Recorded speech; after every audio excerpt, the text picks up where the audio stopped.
চাচুকে কি বলবো? I'm stupid. That was so good. আমি আসলে অনেকদিন ধরে দেখবো করে প্ল্যান করছিলাম, বাট সময়ের অভাবে আসলে দেখতে পারিনি।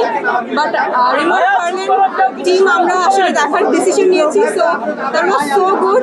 অ্যাক্টিং, লোকেশন আর শাকিব ভাইয়ের কথা আলাদা করে কি বলবো, so so so good and super.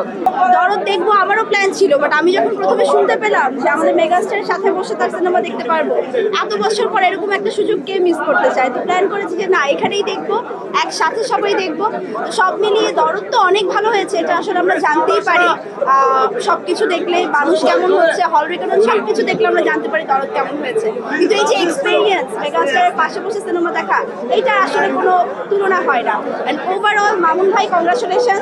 আসলে everything is fair in love and war, না? এইটাই। Thank you. চাচুকে কি বলবো? I'm stupid.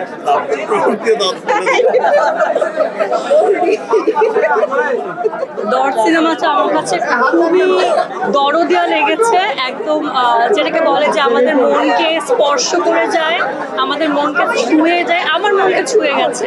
এবং আই থিঙ্ক অনন্য মামুনের এটা one of the best work, one of the best film he has made. এবং আমাদের সবার প্রিয় মেগাস্টার শাকিব খানকে নিয়ে কি আর বলবো, সে বরাবর আমাদেরকে তার অসাধারণ পারফরমেন্স দিয়ে জাস্ট মনোমুগ্ধ করে দেয়। So it was a really great experience যে তার সাথে একসাথে বসে সিনেমাটা দেখতে পেরেছি। এবং আপনাদের সবাইকে রিমার্কের পক্ষ থেকে থ্যাংক ইউ আজকে আসার জন্য।